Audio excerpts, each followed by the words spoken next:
What is up, everyone? Welcome to another edition of Hansen's Hints here at fantasypoints.com and the fantasypoints.com podcast stream. I am John Hansen, the dude giving out the hints here, doing this podcast here on Sunday, a little Sunday afternoon activity on Mother's Day, believe it or not. I am about ready to go make some fresh pizza for my wife, the mother of my 4 children. So do not worry. I'm just stepping aside for a quick moment here to do another podcast. If you missed any of the first 2 ones that I put out, I'm just starting this right now in early May to kind of get back into the podcasting a little bit more and do it on my own a little bit. So I kind of like this idea. And for those who want just my thoughts, here we go. You can check out these podcasts within the feed here at fantasypoints.com. If you missed the quarterbacks and the running backs, you may want to go back and listen to them first. I did a little bit more on the quarterback edition about the entire process as I just wrapped up doing the season projections for fantasypoints.com. And a lot of depth everywhere. It's the story of 2022, the deepest year ever in the history of fantasy football. That is not hyperbole.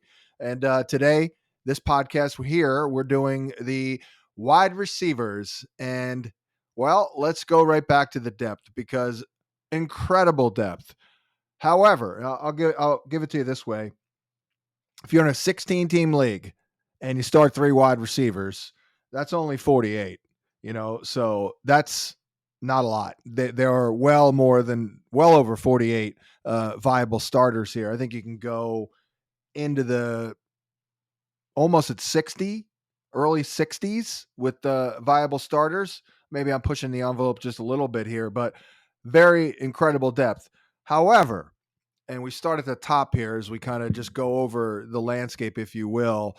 We do have a big drop off, I see, right at the top, actually. If we looked at the tiers, if you look at the tiers that I added to the projections at fantasypoints.com, you'll see tier 1 only has 7 dudes. I personally feel like some of these other dudes that are normally, maybe tier 1 guys took a little bit of a hit this year. Tyreek Hill moving on to Miami, AJ Brown moving on to Philadelphia, even Jalen Waddle, who might have been in tier 1, he gets bumped down to tier 2 because of the addition of Tyreek Hill. And there are some other mitigating factors here that are affecting the wide receivers. But in tier 1, I got to say, I really only see, like I said, 7 dudes. And no surprise, here they are: Justin Jefferson, Cooper Kupp, Jamar Chase, Devontae Adams, Deebo Samuel, Stephon Diggs, CeeDee Lamb, insert tier break. I really do think strongly about this little top heavy situation we have at the wide receiver position this year. So, ideally, I would love to get a crack at one of these dudes. Ideally, I want to get a running back early and then come back and get one of these wide receivers. CeeDee Lamb, I thought, might make it to 24 or 23 for those drafting at the top of round 1 in a 12-team league. Doesn't look like it's happening right now, especially, well, at least with the ADP data that we use, which is high stakes players, and they're usually pretty ahead of the curve. So that's something to keep in mind. I would love to get one of these tier 1 guys in round 2, and your best options there and your best chances are Diggs, Lamb, and Deebo, who, certainly has some issues here trying to apparently still force his way out of San Francisco. Tier 2 is certainly good, but again, I don't see quite as much quality there at the top in terms of tier 2. Mike Evans, Keenan Allen, some older guys, not loving that. T. Higgins, looking good here, young guy, that's nice, but he's really only the 2. Tyreek on a new team, AJ Brown on a new team. I have Deontay a little bit higher in this tier 2, I guess, than the market. So I'm pretty into Deontay Johnson. I like the quarterback situation there. I think ultimately it's an upgrade with Kenny Pickett and Mitchell Trubisky over Big Ben last year, who was obviously not good. Uh, not, the arm was shot basically, and he was shot basically. So moving on to tier 3 here, a couple of players that I might be a little higher on than most. I actually kind of like Amari Cooper at the top of round or tier 3.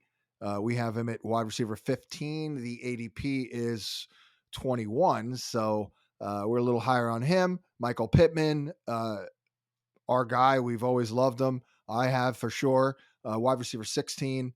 The positional ranking right now is 19. So this tier 3 is not bad. Terry McLaurin's in here now. I'm kind of a little down on McLaurin myself. Apparently, he only wants to play the X receiver spot, which he might not even be an ideal fit for. I do like Johan Dotson a lot, so maybe the target share drops a little bit for McLaurin. Decent quarterback upgrade, I guess, uh, compared to last year and Carson Wentz. Yeah, I think that's an upgrade, to be fair. Uh, we also have my guy, Darnell Mooney. See, these guys are all solid here, but they're not like stud alpha dogs.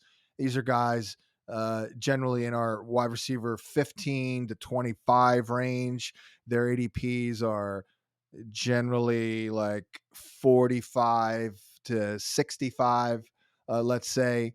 This is a good spot to maybe get, a cheaper wide receiver 2 and a really nice wide receiver 3.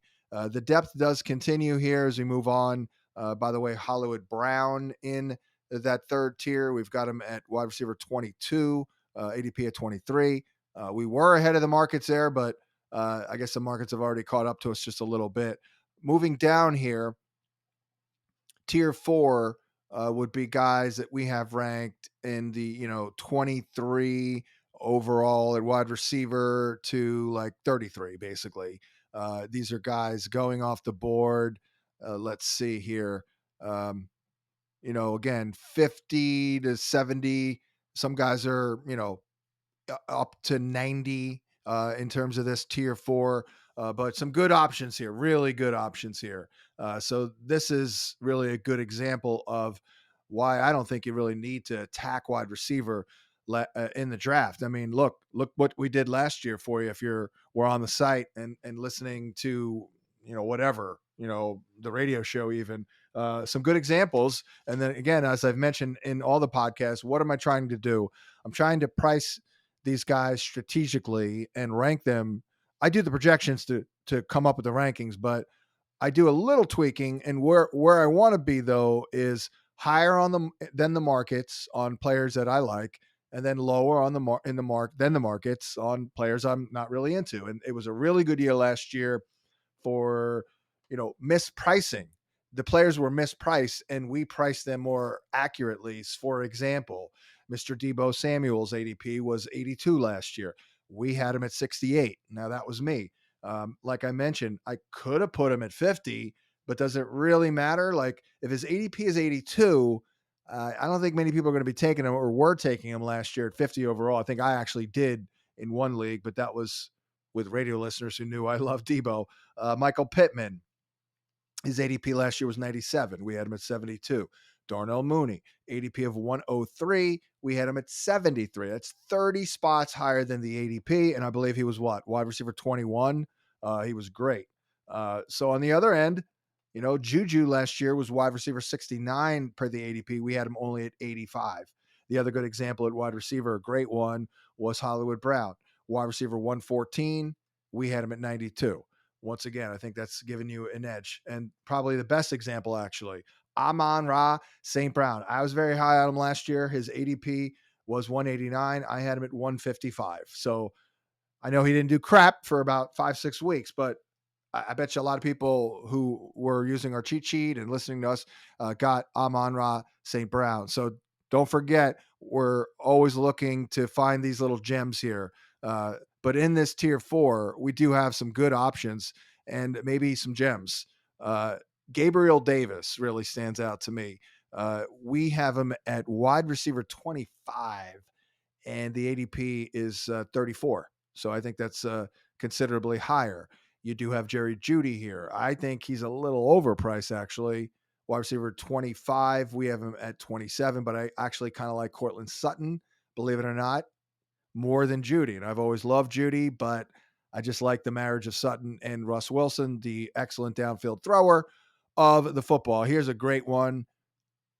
Totally mispriced. I'm all over it. I think you should be too. Rashad Bateman in Baltimore as the go-to guy, wide receiver 42 per the ADP right now. We've got him all the way up there at 30. And another one. Man, this is a great range. This is the range where I think is reminiscent of last year when we had guys like Jamar Chase, Deebo Samuel, Cooper Kupp going off the board. Maybe not in Kupp's case. He was what, fourth round pick, but Deebo and Jamar Chase, they were what, sixth round picks last year, oftentimes. Man, that's great. And we do have a similar phenomenon here. How about Skye Moore? He is wide receiver 53 early on. That data needs to be corrected a little bit more. We've got him at 31 here. So once again, a lot of depth at this position. So I could name all these names. It would be kind of defeatist of the podcast. What I'm trying to do is just give a nice little overview. And we are through 4 tiers. And let's move on to tier 5 and see the type of players here. These are players that we have ranked around, let's say 35, 45 maybe at wide receiver. We have guys like Elijah Moore. I kind of like him still. I don't think Garrett Wilson is going to blow up, but he's going to take some pressure off Elijah Moore, who already has some time working in with the quarterback, Zach Wilson. We do have some tricky guys here in this little range here, this tier 5, Michael Thomas. I mean, I don't know. Nobody seems to know what's up totally. Like, he's under contract. People are expecting him to play, but I don't even know if he likes playing, honestly, at this point. But we'll see. You do have Brandon Ayuk, who's intriguing, because he's talented, and Deebo, you never know.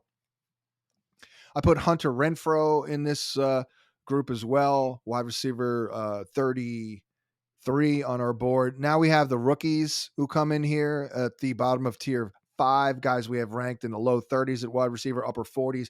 Drake London, Traylon Burks, the aforementioned Garrett Wilson. Another player I like here in tier 5, though, is Christian Kirk. I think you can make a case for him. I know it's a little crowded receiving core, but he's getting paid really well. Alan Lazard, I don't like him that much, but the opportunity there is terrific. We also have D-Hop falling down into this tier. He would have been way up there, obviously, although he is getting older. Chris Olave in this tier as well. So we continue to see excellent depth here moving down the board. I'm at wide receiver 53. That's Johan Dotson, followed by Jamison Williams. I know they're rookies and you can't really count on them, but I still like targeting these guys because it's a buying opportunity. Look at Jalen Waddle last year. Jalen Waddle was going off the board in like the 11th round, 10th round. Dude caught over 100 balls. So Rondale Moore didn't work out, but Jalen Waddle sure as hell did. So the depth at receiver continues. We go on, tier 7. Guys like George Pickens and Alec Pierce, my guy John Mechie. You want to work in some veterans to kind of compare in this range. Nico Collins is second-year player. Kendrick Bourne, who is going to, lose out on the targets, but he was very good last year. Byron Pringle, wide receiver 67 on our board. The ADP I see is 93, so I don't know what's up with that. But the depth is incredible. Let me just go back to the top and isolate some of the discrepancies. It's kind of been a theme here. It's kind of what it's all about when I look at how do I find my players to target, who are my value players, who do I think are, steals, basically. So let's take a look here. Mike Evans, actually, I'm not like overly enamored with him. I just plugged in what I thought were very fair numbers considering the circumstances with Chris Godwin coming off his ACL, and he came in at wide receiver 8, and the ADP is wide receiver 12. I don't love taking older players. He has had some injury concerns, but for what it's worth, if he slips a little bit, I'll certainly take him in round 3 as my wide receiver 1. Deontay Johnson, we've got a little bit above the ADP of wide receiver 14. And as I mentioned, Amari Cooper is wide receiver 21. I've got him at 15. We do. I think he's a nice little value. Darnell Mooney is wide receiver 27. I love him. I know I'd probably go a little too overboard, but hey, the guy was really good last year. He way outproduced the ADP. So no one complained about our aggressive ranking of him. I'm back because he's still the guy. They didn't add much in the draft or in free agency. So, you almost worry if it's not enough to take some pressure off of Darnell Mooney, but I think he can handle it. I think he showed that last year. He really did well. Moving down, Gabe Davis again. I really like his ADP right now is 34. I've got him at 25. Now that is on the strength of 10 receiving touchdowns, but just look at the numbers. The guy has scored a touchdown 12% of his targets. So if you throw him a ball 12% of the time, he scores. And then if he catches it, I think it's 21% of the time the guy scores. So it'll be interesting to see the targets rise for Gabe Davis. Can the efficiency rise? We all know what he did in the playoffs, though. He's Mr. Red Zone, Mr. Touchdown. So I do like him. I mentioned Cortland Sutton. We've got him a little bit higher than the board, way higher, most likely than the ADP on Skye Moore, the rookie wide receiver for the Kansas City Chiefs. One of my favorite interviews I've ever done, honestly, on Sirius XM. About a month before the draft. Elijah Moore, wide receiver 26. We actually only have him at 34. I do like him, but he is priced pretty aggressively. I will say that. Moving down the board here, some of these other options, nothing else truly stands out. We do have Lazard at wide receiver 43 for obvious reasons. He's at wide receiver 54. We are, I will say, right around the markets on a lot of other players down this board here. I will say Kenny Golladay. I've never liked him, but he does stand out a little bit to me this year at wide receiver 55. I mean, that is dirt cheap for a supposed number one in Kenny Golladay. Kadarius Toney, his teammate, we have him priced right there at the markets. Johan Dotson, we've got a little higher. I'm always a little more aggressive on the rookies on the chance that they blow up. And we believe in the talent of Johan Dotson. Look what Terry McLaurin himself did, his teammate now, a few years ago as a rookie. Jameson Williams, we'll see about the knee and all that, but he's priced right around the markets at this point. Juju Smith-Schuster, way overpriced at wide receiver 29. We only actually have him at wide receiver 55. And his former teammate, Chase Claypool, I think is overpriced at this point, given the addition of Calvin Austin and especially George Pickens. Wide receiver 43, we have him at 57. Speaking of Pickens, we have him at 58. His ADP is 67. Again, I'm a little bit more aggressive on these rookies. Alec Pierce, I like. He's wide receiver 73 early on. We've got him at 60. John Mechie, wide receiver 76. We have him at 61. So generally speaking, I'm always trying to be a little bit more aggressive on younger players, ascending players, looking for that buying opportunity. And we have seen in the National Football League, it's been a little up and down for the rookie wide receivers, but that learning curve is not quite what it used to be as the NFL has adopted more and more college concepts, the RPO game, all that good stuff. And it sometimes gets guys wide open and it makes it easier for them to assimilate. So I'm always going to be aggressive. And this year I did my best to be wary of the older receivers. I know I've got a couple of them high up there and like Mike Evans and Keenan Allen, but generally speaking, I'm all about youth. If you look at the top 15, it's mostly all younger guys. I think the new age now, you start worrying. We saw it play out this year. 29, 28, I don't want to go there yet, but 29 is when it starts to be worrisome. If you look at the leaders from last year, I believe the top 20 wide receivers, only one was 29 or older, and it was Keenan Allen.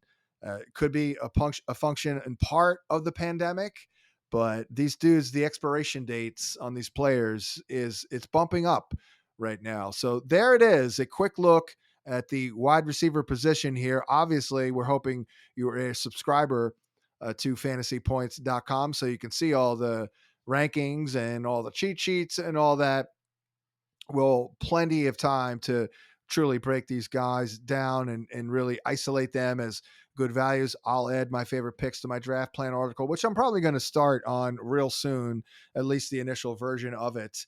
And last year, again, some really good stuff in there. and we hope to do it again this year, especially at wide receiver. And great depth. So let's be smart. Let's be judicious. Let's make the right picks. Let's not just go for quantity. Let's load up on wide receivers. No, you don't have to do that. Let's cherry pick the quality, though, when the draft comes to us, if you will, with this great depth. So there it is, a quick look at the wide receivers. I'll be back for the next podcast in this little mini series on the tight ends. Until then, thanks for listening to Hansen's Hints, and please throw us a bone. Give us a good review on your podcast platform, iTunes, all that good stuff. And we'll talk to you next time.